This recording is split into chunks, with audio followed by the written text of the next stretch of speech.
உங்கள் கனவு மெய்ப்பட அனைவருக்கும் இனிய காலை வணக்கம். இன்றைய பகுதியில் பொருளணியல்ல உவமையணியோட வகைகள் பார்க்கலாம். உவமையணியோட வகைகளோட தொடர்ச்சியை பார்க்கலாம். அடுத்து விகார உவமை. விகார உவமைனா ஒரு பொருளுக்கு உவமையாக கூறப்படும் உவமைகளிலிருந்து ஒன்றை பிரித்து கூறுவது விகார உவமையாகும். விகாரம்னா என்னென்னா, ஒரு பொருளின் இயல்பை வேறு விதமாக கூறுதல். ஒரு பொருளோட இயல்பு இதுதான் நமக்கு தெரியும், அந்த இயல்பை வேறு விதமாக்கி கூறுதல் தான் விகார உவமை.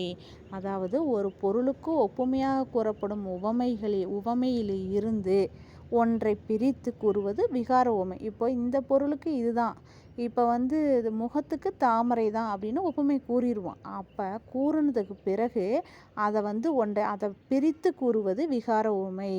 ஆப்போசிட்டாக கூறுவது விகார உவமை, வேறுபாடாக கூறுவது. விகாரம்னா ஒரு பொருளின் இயல்பை வேறு விதமாக்கி கூறுதல் தான் விகார உவமை.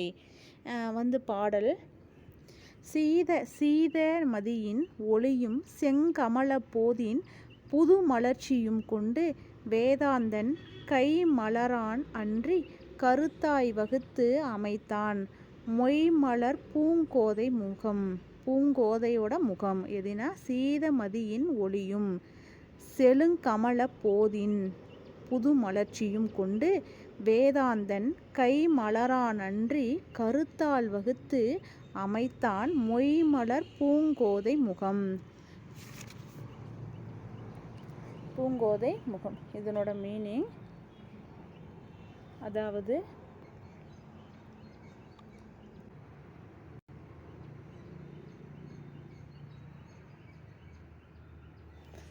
பொருள் நெருங்கிய மலர்களால் அழகு நிரம்பிய கூந்தலை உடையவள் தலைவி.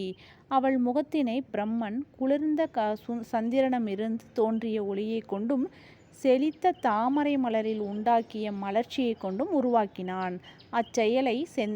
அச்செயலை கை தாமரையாகிய கருவியை கொண்டு செய்யாமல் தன் மனக்கருத்தால் செய்தான். முகத்திற்கு உவமையாக கூறப்படுவன சந்திரன், தாமரை. அவற்றிலிருந்து பிரம்மன் முகத்தை படைக்கவில்லை, மாறாக சந்திரனிலிருந்து ஒளியை கொண்டான், தாமரையிலிருந்து மலர்ச்சியை கொண்டான். இவ்விரண்டால் உருவாக்கினான் என முகம் வேறு விதமாக கூறப்பட்டது. எனவே இது விகார உவமை ஆயிற்று. என்ன சொல்ல வராங்கன்னா, இப்போ நெருங்கிய மலர்களால் அழகு கூந்தலை உடையவள் தலைவி. தலைவிங்கிற இங்கே இந்த பாடலில் புகழப்படிவே ஒரு தலைவி மலர்கள் எப்படி நெருங்கி இருக்கோ அதுபோல் அழகான கூந்தல், நெருக்கமான முடினா கூந்தலை உடைய அந்த தலைவி.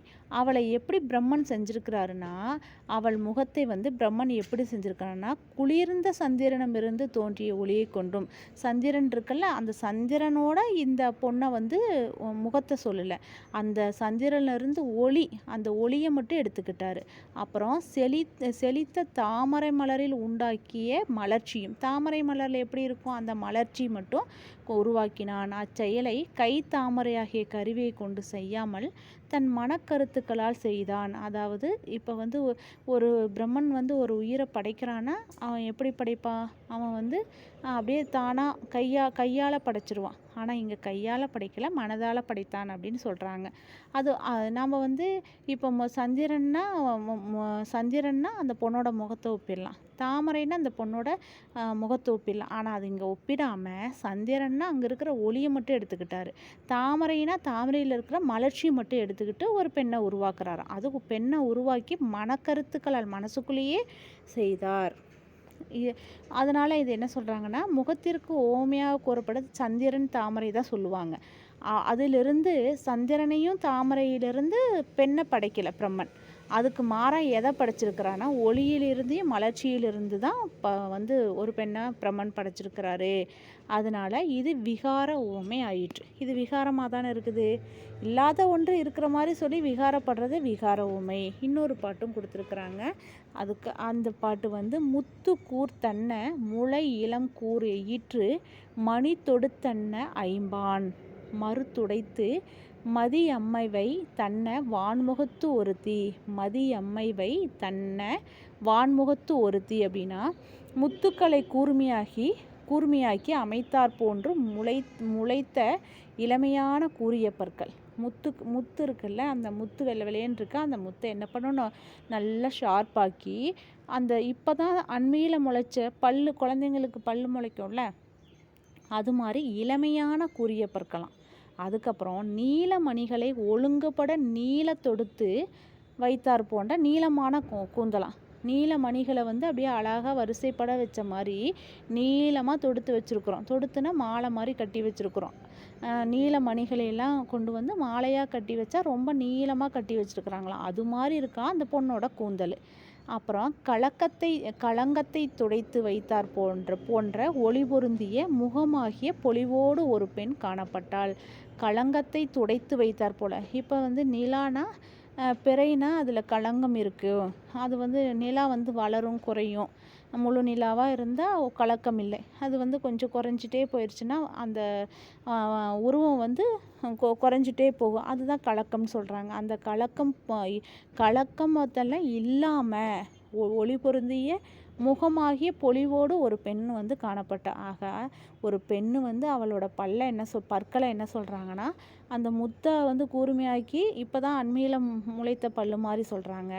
கூந்தலை எப்படி சொல்கிறாங்கன்னா, நீலமணியை வந்து அப்படியே அழகாக அப்படியே கோர்த்து வச்ச மாதிரி கூந்தல் இருக்குங்கிறாங்க. முகம் எப்படி இருக்குன்னா, கலக்கமடையாத ஒரு சந்திரனோட முகம் மாதிரி இருக்குது, பொலிவு மாதிரி இந்த முகம் இருக்குது அப்படிங்கிறாங்க. இதில் கூராக்கப்பட்ட முத்து, நீளமாக வைக்கப்பட்ட மணி, களங்கம் துடைந்த சந்திரன் என இயல்புக்கு மாறாக திரிந்து ஓமையாக்கப்பட்டதால் இது விகார ஓமை. இப்போ அந்த முத்தை வந்து கூராக்கப்பட முடியாது, முத்தை வந்து கூர்மையாக பண்ண முடியாது. அதே போல் அந்த நீளமாக வைக்கப்பட்ட மணியை வந்து நீளமாக தொடுக்க முடியாதுங்கிறாங்க.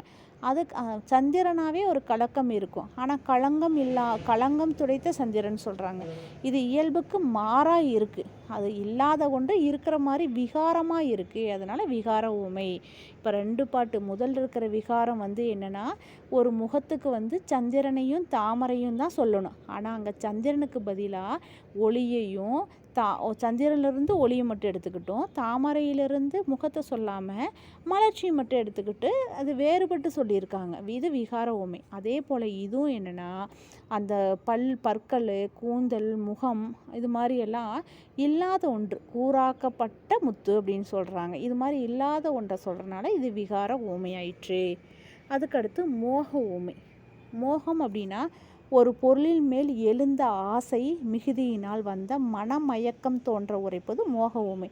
மோகம்னாவே தெரியும், மோகம்னாவே ஒரு பொருள் மேலே ஆசை, நகநட்டு மேலே ஆசை, பெண்கள் மேலே ஆசை, இது மாதிரியெல்லாம் நிறைய ஆசைகள் இருக்கும், அதுதான் மோகம். ஒரு பொருளின் மேல் எழுந்த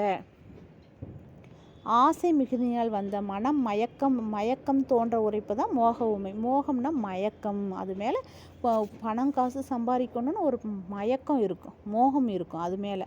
அதான் சொல்கிறாங்க, கயல் போலும் என்று நின் கண் பழிப்பல் கண்ணின் செயல் போல் பிறழும் திறத்தால் கயல் புகழ்வல் ஆரத்தால் நோ மருங்குள் தரள வான் முறுவல் ஈரத்தால் உள் வெதும்பும் யான். அதாவது கயல் போலும் என்று நின் கண் பழிப்பல் கண்ணின் செயல் போல் பிறழும் திறத்தால் கயல் புகழ்வல் ஆரத்தால் நோ மருங்குள் தளர வான் முறுவல் ஈரத்தால் உள்வெதும்பும் யான். அப்படின்னா இதனோட மீனிங் என்ன அப்படின்னா, இது மோகமாச்சா, அதனால் முத்துக்களாகிய மேகலை அணிந்ததால் வருந்துகின்ற இடையினையும் அம்முத்தை போல ஒளி வீசும் முறுவலையும் உடையவளே. ஒரு பெண்ணை பார்த்து அவங்க என்ன சொல்கிறாங்கன்னா, நீ இடுப்பில் அணிஞ்சிருக்கிறியல, இடுப்பில் அணிஞ்சிருக்கிறது மேகலைன்னு சொல்கிறோம், ஒட்டியானன்னு சொல்லக்கூடியது தான் மேகலைன்னு சொல்கிறாங்க. அந்த மேகலை நீ அணிஞ்சிருக்கிறனால அது வருத்துகின்ற இடையினையும், அதுக்கு இடையை வந்து நம்ம வருத்துறோமா, அந்த மேகலையை நம்ம இடுப்பில் அணிவிச்சா அந்த இடையை வந்து நம்ம வருத்துறோமா. முத்தினை போல ஒளி வீசும் முறுவலையும் உடையவளை. முத்து எப்படி பளிச்சுன்னு நல்லா ஒளி வீசுமோ அதுபோல் உன்னோட முகமுடைய பெண்ணே, நான் சொல்கிறத கேளு. உன்னுடைய குறிப்பினால் நான் மனம் வருந்துகிறேன். அதனால் கயல் போல பிறழ்கிறது என்று உன் கண்ணை பழிப்பேன். உன் கண்ணை போல பிறழும் திறத்தினை கண்டு அக்கயல் மீனை நான் புகழ்வேன். பெண்ணே, நான் உன்னை பார்த்தோன்னே உன்னோட குறிப்பை பார்த்தோன்னே எனக்கு மனசு நான் கஷ்டமாக இருக்குது. ஏன்னா கயலில் தண்ணிக்குள்ளே இருக்கிற எப்படி கயல் மீன் அந்த பக்கம் இந்த பக்கம் ஓடிக்கிட்டே இருக்கோ அது போல் உன்னை கண் இருக்குது. அதனால் கண்ணை நான் பழிக்கிறேன். ஆனால் அந்த கண் எப்படி இருக்குன்னா அந்த கண்ணு மாதிரி திறத்தை கண்டு கயல் மீனை புகழ்வேன். ஆனால் உன்னை நான் திட்டுறேன், ஆனால் அந்த கயல் மீனை புகழ்கிறேன் அப்படின்னு சொல்லிட்டு மோகத்தினால சொல்கிறது. அதாவது இப்பாடலில் கண்ணாகிய பொருளை வந்து ஊமையாகிய கயல் மீனுடன் மயக்கம் தோன்ற உமைத்து கூறுதல் இது மோக ஊமை. இந்த கண்ணுங்கிறது அந்த பையனுக்கு பார்த்தோன்னே, அந்த கண்ணை பார்த்தோன்னே அப்படியே மோகம், அவளை பழிக்கிறாள். என்ன இவ்வளோ ஒரு அழகான பொண்ணா, கயல் மீன் மாதிரி இருக்கா அப்படின்னு. ஆனால் அந்த கயல் மீனை பார்த்து இவ்வளோ அழகாக இருக்குது இந்த கயல் மீன் அப்படின்னு சொல்லிட்டு புகழ்கிறது. இதனால் இந்த பையனுக்கு வந்து ஒரு மயக்கம் ஏற்படுது, அது மேலே ஒரு மோகம், அந்த பொண்ணு மேலே ஒரு மோகம். அதனால் ஓமித்து கூறுவதால் மோக ஊமையாயிற்று. கண்ணை பழிக்கிறாங்க, கயல் மீனை புகழ்கிறாங்க. இது ஆசை மிகுதினால் வந்த மனமயக்கம் தான் மோக உமை. அதான் கயல் போலும் என்று நின் கண் பழித்தாள் கண்ணின் செயல் போல் பிறழும் திறத்தாள் கயல் புகழ்வல் ஆரத்தால் நோ மருங்கள் தளர வான்முறுவல் ஈரத்தால் உள் வெதும்பும் யான். அடுத்தது வந்து அபூத உமை. பூதம் அப்படின்னாவே என்னது? நம்ம அப்படி பெரிய உருவம் நமக்கு தெரியும், கண்ணில் பார்க்கறது. பூதத்தை நம்ம கண்ணில் பார்க்க முடியும். அபூத ஓமைனா பூதத்தை நம்ம கண்ணால் பார்க்க முடியும். அதே அபூதம்னா நம்ம கண்ணில் பார்க்க முடியாதது, அதுதான் அபூதம் அப்படிங்கிறாங்க. முன் இல்லாத ஒன்றை ஓமையாக்கி உரைப்பது அபூத ஓமையாகும். இதனை இல்பொருள் ஓமை எனவும் வழங்குவார். இல்பொருள்னால் இல்லாத ஒன்றை ஓமித்து சொல்கிறதா இல்பொருள் ஓமை. அது போல தான் அபூதம்னா இப்போ ஒரு குழந்தை சாப்பிட்லைன்னா, அங்கே பாரு பேய் வருது பாரு, சீக்கிரம் சாப்பிட, அது பேயுங்களில் பெசாசு எதுவும் இல்லை. ஆனால் நம்ம அதை பயமுறுத்துறதுக்காக இல்லாத ஒன்றை இருக்கிற மாதிரி சொல்கிறதா அபூத ஓமை. அதுதான் அபூதம்னா இல்லாததே. எடுத்துக்காட்டு, எல்லார் கமலத்து எழிலும் திரண்டு ஒன்றின் வில்லேர் புருவத்து வேல் நெடுங்கண் நல்லீர் முகம்போலும் என்ன முருவளித்தார் வாழும் அகம்போலும் எங்கள் அகம். எல்லா கமலத்து எழிலும் திரண்டே ஒன்றின் வில்லோர் புருவத்து வேல் நெடுங்கண் எல்லீர் முகம்போலும் என்ன முருவளித்தார் வாழும் அகம்போலும் எங்கள் அகம். அப்படின்னா இதில் என்ன சொல்கிறாங்கன்னா, பொருள் வில்லினை ஒத்த புருவத்தையும் வேலினை போன்ற நெடிய கண்களையும் உடைய பெண்ணே, உலகத்தில் எல்லா இடங்களிலும் பூத்து குலுங்குகின்ற தாமரை பூக்களில் அழகு நெருங்கி ஒன்றுபடுமாயின் அது உன் முகத்தை ஒத்து காணப்படும். அவ்வழகுடன் முறுவலை செய்யும் பெண்கள் பொருந்தி வாழும் இடத்தை போல எங்கள் உள்ளம் அமையும். இப்பாடலில் எல்லா தாமரையின் அழகும் ஒன்றினார் போல அமைவது எவ்விடத்தும் இல்லாததாகும். அதனால் இது அபூத உமை. இங்கே என்ன சொல்லுவாங்கன்னா, எல்லா கமலத்து எழிலும் திரண்டு ஒன்றின் அப்படின்னா எல்லா தாமரையோட அழகும்.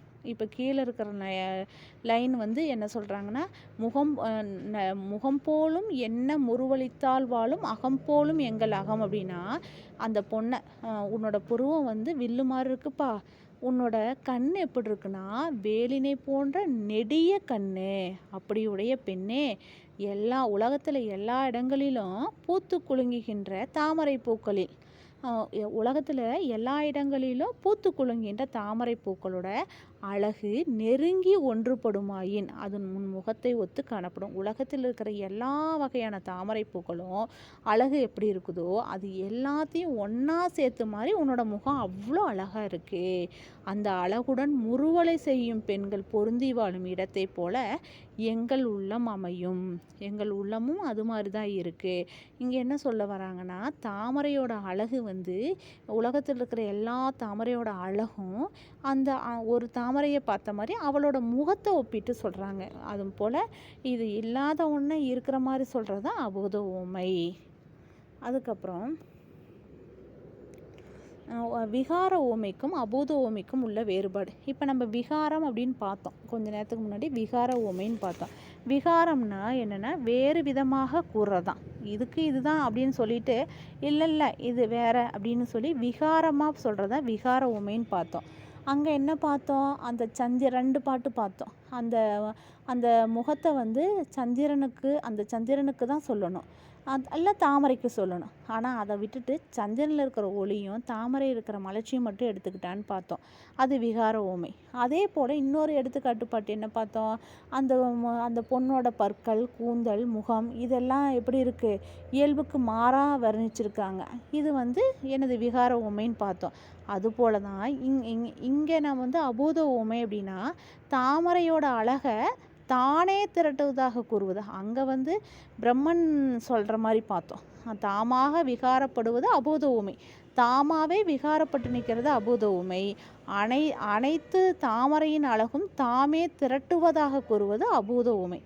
தானே விகாரப்படுவதுன்னா அபூத உமை. அங்கே வந்து விகாரத்துக்குன்னா அங்கே விகார உமைக்கு போகக்கூடாது. இங்கே விகாரப்படுவது அப்படின்னு வந்துட்டால் விகார உமைக்கு போகக்கூடாது. தாமாக விகாரப்படுவது அபூத உமை. அனைத்து தாமரையின் அழகும் தாமே திரண்டதாக கூறுவது தான் அபூத உமை. திரண்டதுன்னு வந்ததுன்னா அபூதம். அதே விகாரன் வந்தால் வந்து அபூத உமை. தாமாக விகாரப்படுவது அபூத உமையாகும். அனைத்தும் தாமரையின் அழகும் தாமே திரண்டதாக கூறுவது அபூத உமை. ரெண்டும் ஒன்றா தான் சொல்லியிருக்காங்க. அதுக்கு இதுக்கு வேறுபாடு வந்து என்ன மேலே சொல்லியிருக்காங்கன்னா, பிறரால் விகாரப்படுவதாக கொண்டு ஓமையாக்கி உரைக்கப்படுவது விகார ஓமை. அதாவது பிறரால் அங்கே பிரம்மன் இங்கே நான் அந்த இடத்த தப்பாக சொல்லிட்டேன், சரியா? விகாரப்படுவதுன்னு சொல்லிட்டேன். அபூதம் அப்படின்னா தான் விகாரப்படுவது. இங்கே பாருங்கள், பிறரால் விகாரப்பட்டதாக கொண்டு ஓமையாக்கி கூறுவது விகார ஓமை. ஆனால் ஒன்றா தான் இருக்குது. தாமரை முகம், தாமரை சந்திரன், அது மாதிரி தான் நம்ம சொல்கிறோம். ஆனால் அது ஒன்று தான். ஆனால் வேறங்க அதை என்ன பண்ணுறாங்க? விகாரப்பட்டுருச்சு அப்படின்னு சொன்னால் அது வந்து விகார உமை. ஆனால் சந்திரனிலிருந்து ஒளி, தாமரையிலிருந்து மலர்ச்சி ஆகிய இரண்டையும் எடுத்து பெண்ணின் முகத்தை பிரம்மன் படைத்தான் என திரித்து கூறுவதுதான் விகார உமை. மேலே இருக்கிறது விகார உமை. ஆனால் அபூத ஓமை அப்படின்னா தாமாக விகாரப்படுவது அபூத ஓமை. அனைத்து தாமரை நிலகும் தாமே திரண்டதாக கூறுவது அபூத ஓமை. இது ரெண்டுக்கும் எடுத்துக்காட்டு ரொம்ப ரொம்ப அவசியம். ரெண்டும் குழப்பிக்கூடாது. அதுக்கு அடுத்தது பலவயிர் போலி ஓமை. பலவயிர் போலி ஓமை அப்படின்னா இல்லைன்னா அந்த அபூத ஓமைக்கும் விகார ஓமைக்கும் தெரியலைன்னா அந்த எடுத்துக்காட்டை மட்டும் ஞாபகம் வச்சுக்கிட்டோம்னாவே நம்ம புரிஞ்சுக்கலாம். பலவயிர் அடுத்தது வந்து பலவயிர் போலி ஓமை. அதாவது ஒரு தொடர்மொழியின் கண் பல ஓமைகள் வரும். அவ்வாறு வரும் ஓமைதோறும் உவமை சொல், அதாவது உவம உறுப்பு தோன்றுமாறு அமைவது பலவயிர் போலி ஓமையாகும். பலவயிர் போலி அப்படின்னா பல இடங்களிலும் போல என்னும் சொல்லை பெற்று நிற்றல்.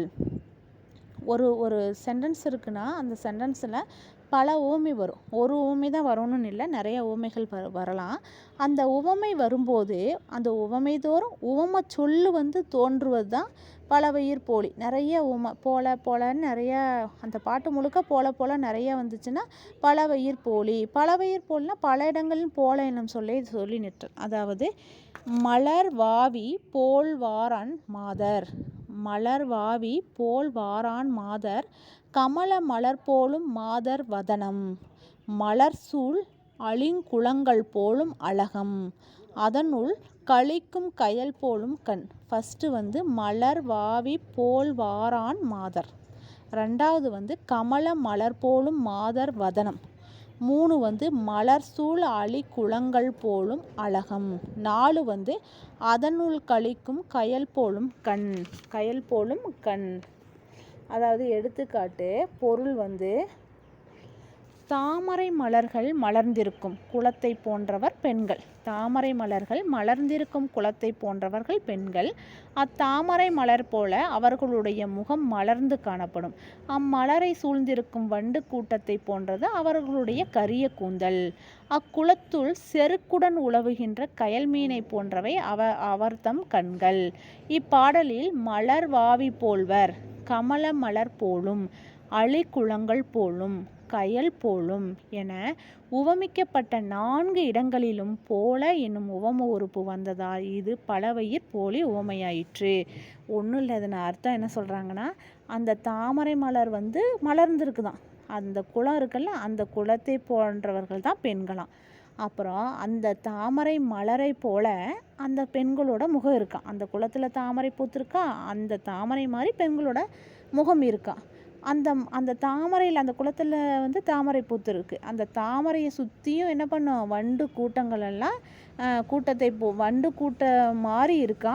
அந்த கரிய கூந்தல், அந்த வண்டு கருப்பு கலர் இருக்கா, நல்லா மொச்சிக்கிட்டு இருக்கு அந்த அந்த பூவை, அதனால கரிய கூந்தல் இருக்குது. அந்த குளத்தில் இன்னும் ஒன்று இருக்குது, செருக்குடன் உடைய கயல் மீனை போன்ற அவள் கண்கள். செருக்கு அப்படின்னா ரொம்ப இதாக இருக்கிற செருக்குடன், கோபமாக இருக்கிறது அல்லது கர்வமாக இருக்கிறது, அது மாதிரி கண்கள் இருக்குது. அது அந்த கண்கள் தான் சொல்கிறாங்க. இதில் வந்து இது மீனிங் நமக்கு தேவையில்லை. உள்ளே இருக்கிற போலன்னு பல இடத்துல வந்ததுனால இது வந்து 4 இடத்துல போல அப்படின்னு உவம உருபு வந்துச்சு. அதனால தான் பல வயிற் போல உவமையாயிற்று. அதுக்கப்புறம் ஒரு வயிற் போலி உவமம். ஒரு வயிற் போலி உவமை அப்படின்னா, உவமை தோறும் உவமச்சொல் தோன்றாமல் ஓரிடத்தில் மட்டும் உவமச்சொல் தோன்ற அமைப்பது ஒரு வயிற் போலி உவமையாகும். ஒரு வயிற் போலினா ஓரிடத்து மட்டும் போல என்னும் சொல் நிற்றல் தான் ஒரு வயிற் போலி உவமை. அதாவது உவமதோறும் உவமச்சொல் தோன்றாமல் ஓரிடத்தில் மட்டும் உவம சொல் தோன்றாமைவு தான். அந்த பாட்டில் பலவயிர் போலினா பல இடத்துல போலன்னு ஒரு 4 இடத்துல வந்துச்சு. ஆனால் இங்கே வந்து ஒரு பாட்டில் ஒரே ஒரு இடத்துல தான் போலங்கிற ஒரு சொல்லு வரும். ஆனால் இடையில வந்து மறைந்து தொக்கி நிற்கும். சரியா, அது தொகை மாதிரி வந்திருக்கும். அதுதான் ஒரு வயிர் உவமை, ஒரு வயிர் போலி உவமை. பாட்டு நிழல் கோபம் மல்க நிறைமலர் பூங்காயா சுழல் கலவ மேல் விரித்த தோகை தழல் குளவு தீம்புகை ஊட்டும் செறி குழலால் போலும் கார் யாம் பிரிந்தோருக்கு என்னாம் இனி. நிழல் கோபம் மல்க நிறைமலர் பூங்காயா சுழல் கலவ மேல் விரித்த தோகை தழல் குளவு தீம்புகை ஊட்டும் செறி குழலால் போலும் கார் யாம் பிரிந்தோருக்கு என்னாம் இனி. அப்படின்னு இந்த பாட்டில் பார்த்தாவே தெரியும். ஒரே ஒரு இடத்துல தான் போலும்னு வந்திருக்கு. செறி குழலால் போலும் கார் அப்படிங்கிறது இந்த போலுங்கிறது ஒரே ஒரு இடத்துல தான் வந்திருக்கு. அதனோட மீனிங் என்ன அப்படின்னா, காயாம்பூ மர நிழலிடத்து இந்திர கோப பூச்சிகள் செறிந்து காணப்படும்.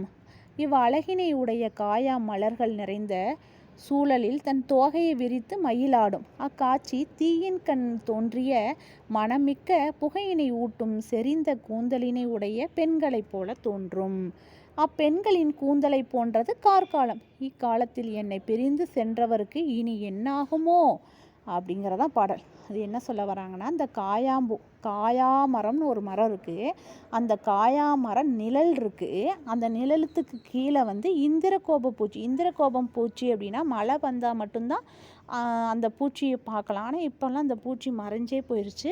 நல்லா ரெட் கலரில் வந்து இருக்கும் அந்த இந்திரகோப பூச்சி. அந்த இந்திரகோப பூச்சி மாதிரி அந்த மர நிழலில் இந்திரகோப பூச்சி வந்து அந்த நிழலில் வந்து நிறையா இருக்குமா. அந்த காயா மலர் நிறைந்த அந்த சூழலில் அவள் அழகாக இருக்குமா அந்த காயா மலர். அதில் வந்து மயில் வந்து தோகையை விரித்து ஆடுமா. அதுக்கு பக்கத்தில் இந்திரகோப பூச்சி இருக்குது, அதுக்கு பக்கத்தில் மயில் வந்து தோகையை விரித்து ஆடுது. அந்த காட்சி பார்க்குறதுக்கு எப்படி இருக்குன்னா, தீயின் கண் தோன்றிய மனமிக்க புகையினை ஊட்டும். தீ மாதிரி அந்த வந்து இந்திரகோபம் வந்து நெருப்பு கலரில் தான் இருக்கும். அந்த தீயின் தோன்றிய மனமிக்க புகையை ஊட்டும் செறிந்த கூந்தலை உடைய பெண்ணை போல தோன்றும். அது பெண்ணே எந்திரிச்சு வந்து ஆடுற மாதிரியும், அந்த ரெட் கலரில் பக்கத்தில் இருக்கிறனால அப்படி நெருப்பு வந்து தீயில் இருக்கிற மாதிரியும், அந்த தீயோட புகை வாசம் வரும்ல அது மாதிரி இருக்குது அப்படிங்கிறாங்க. அப்பெண்ணின் கூந்தலை போன்றது கார்காலம்னா இது கருப்பாக இருக்கும். அப்படியே கருமேகங்கள்லாம் திரண்டு இருட்டாக மாறிடும். அது போல தான் அந்த பெண்ணோட கூந்தலும் அது மாதிரி தான் இருக்குது, கருமையாக இருக்குது. இந்த காலத்தில் என்னை பிரிந்து சென்றவருக்கு நீ என்ன ஆகுமோ, என்னை கார்காலத்தில் விட்டுட்டு பிரிந்து சென்றுட்டாரு, அவருக்கு என்ன ஆகுமோ அப்படின்னு ஒரு தலைவி வந்து வருந்துற மாதிரி இருக்குது. இப்பாடலில் செறிகுழலால் போலும் கார் என்பதில் போலும் என்னும் உவம உறுப்பு ஓரிடத்தில் மட்டும் இடம்பெற்றுள்ளது.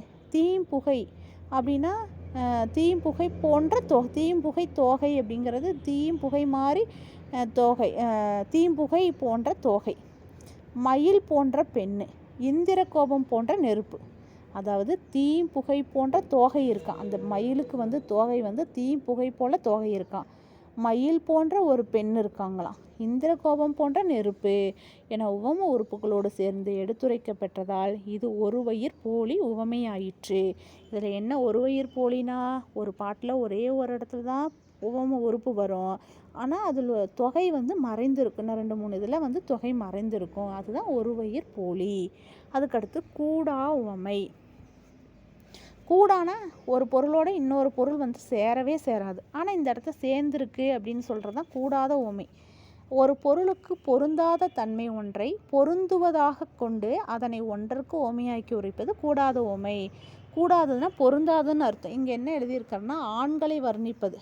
ஆணை பார்த்து நிலாமுகம், மீன் போன்ற கண்ணு அப்படின்னு அந்த ஆண்களை பார்த்து வர்ணிக்க முடியுமா? அது வர்ணித்தாலும் ஆண்கள் அப்படின்னா அது பொருந்தாது. அதான் ஆண்களுக்கு அது பொருந்தாது, பெண்களுக்கு மட்டும்தான் பொருந்தும்.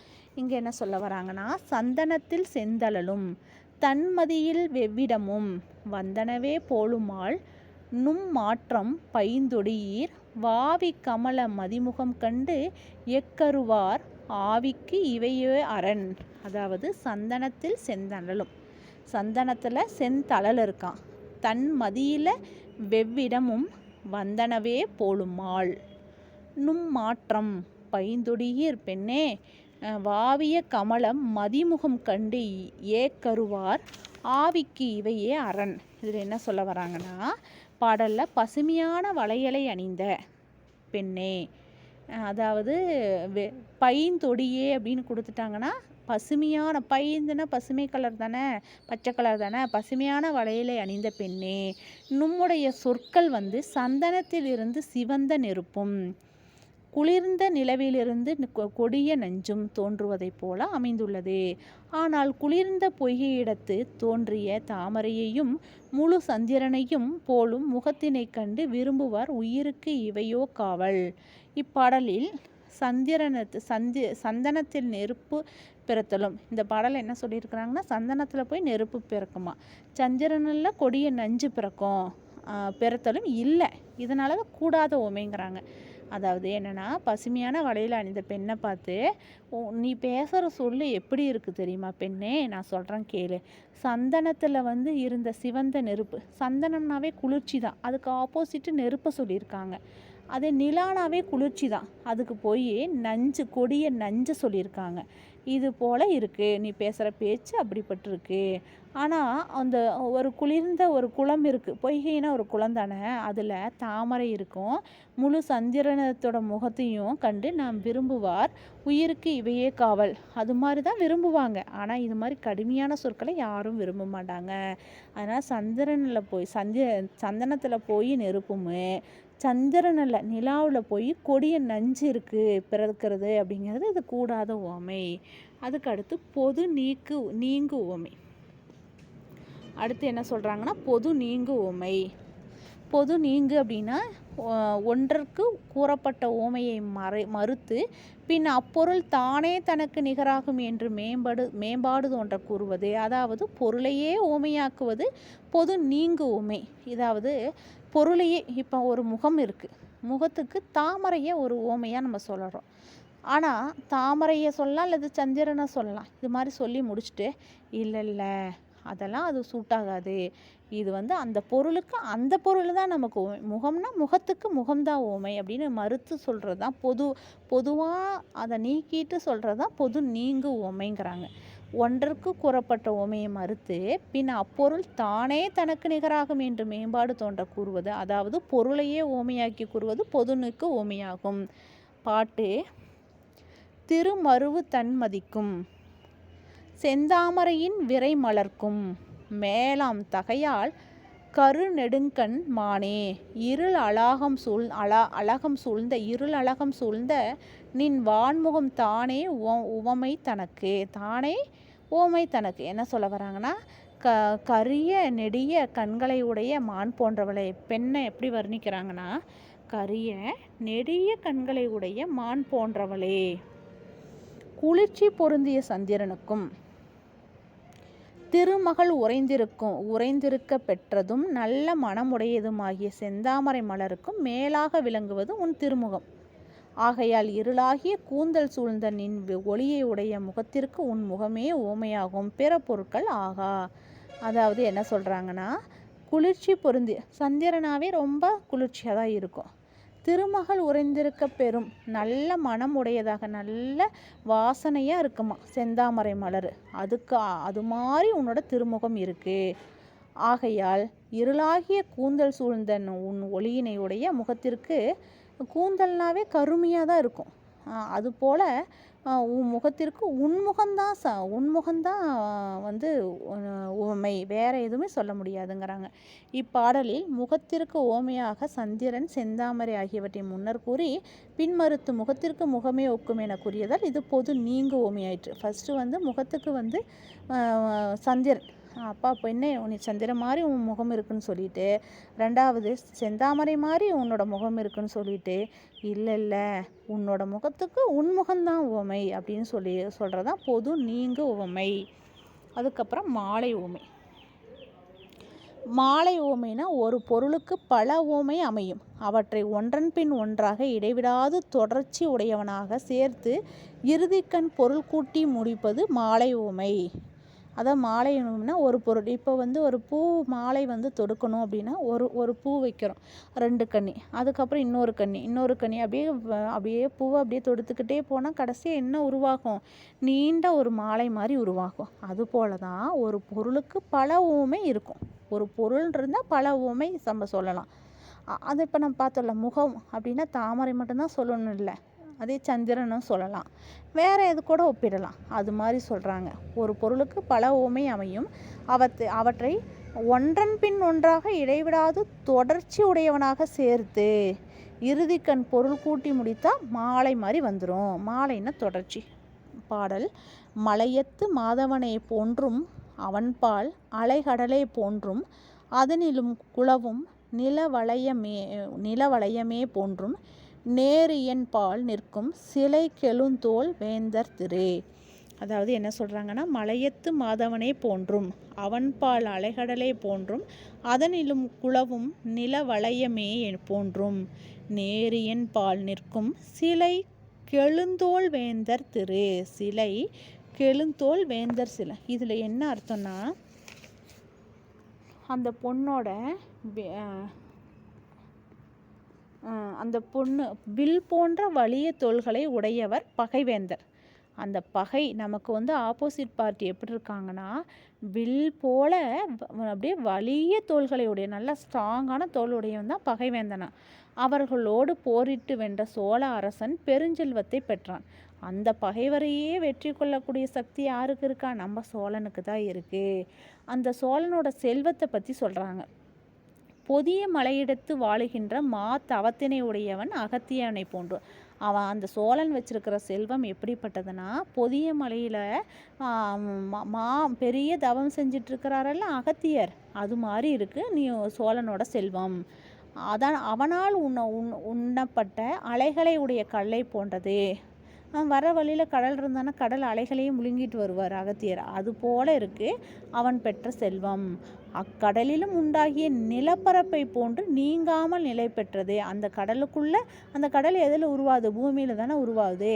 அது மாதிரி அந்த பூமியை போன்றும் நீங்காமல் எப்பவுமே நிலை நிறுத்திருப்பவர் சோழன். ஆக சோழனோட செல்வம் எப்படிப்பட்டதுன்னா, பொதிய மலையில் பெரிய தவத்தை செய்த அகத்தியர் மாதிரி இருக்குது. அதுக்கப்புறம் அந்த கடலையே உண்ணுட்டு வருவார் அகத்தியர், அது மாதிரி இருக்குது. அந்த கடலுக்கு அடியில் பூமி இருக்குல்ல, அது மாதிரி நீங்காமல் இருக்குது, நிலப்பரப்பை போன்றும் நீங்காமல் இருக்குது அப்படிங்கிறாங்க. நீங்காமல் இருக்குன்னா, சோழனை விட்டு நீங்காத செல்வத்திற்கு அகத்தியனும் அதனோடு தொடர்புடைய கடலும் அதனோடு தொடர்புடைய பூமியும் பூவோடு பூ சேர்ந்து நிற்கும் மாலை போல தொடர்ந்து நின்றன. இதனால் இப்பாடல் மாலை ஓமையாயிற்று. அதனால சோழனை விட்டு நீங்காத செல்வம், அதாவது சோழன்னா ரொம்ப செல்வம் படைச்சவன் அப்படிங்கிற சொல்கிறனால செல்வத்திற்கு அகத்தியனுக்கு தொடர்புடையது எது, கடல். அதனோடு தொடர்புடையது கடல்னா பூமி இருக்கும். பூவோடு பூ சேர்ந்து நிற்கும் மாலை போல. எப்படி பூவோடு பூ சேர்ந்துக்கிட்டே போச்சுன்னா ஒரு மாலை எப்படி உருவாகுதோ அது போல தான் இந்த சோழனோட செல்வம் அகத்தியனை சோழன், அதுக்கப்புறம் அகத்தியன், அதுக்கப்புறம் கடலை, அதுக்கப்புறம் பூமி, இது மாதிரி தொடர்ந்துக்கிட்டே போகுது, தொடர்ந்து நின்றன. இதனால் இது மாலை ஓமையாயிற்று. மாலை ஓமையாயிற்றாங்க. இந்த பாடலில் ஏற்கனவே ஒரு பாட்டில் வந்து இந்த எதில் ஒருவயிர் போலி அப்படிங்கிறது காயாமலர் சொல்லியிருப்பேன். காயாமலரும் இந்திர கோப பூச்சியும் சொல்லியிருப்பேன் ஒருவயிர் போலியில். அதனோட நான் பிக்சர் காமிக்கிற பாருங்கள்.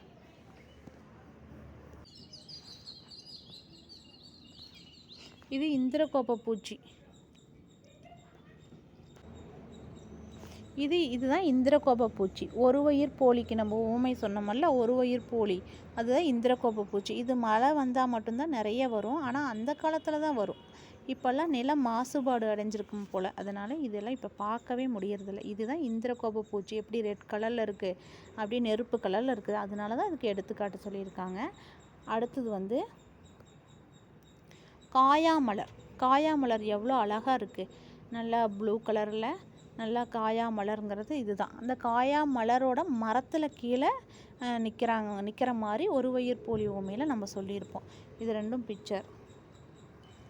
இது வரைக்கும் உவமையோட வகைகள் பார்த்தோம். உவமையோட வகைகள் 24 பார்த்து முடிச்சிட்டோம். அடுத்த காணொளியில் இதனோட தொடர்ச்சியை பார்க்கலாம். நன்றி. வாழ்க வளத்துடன்.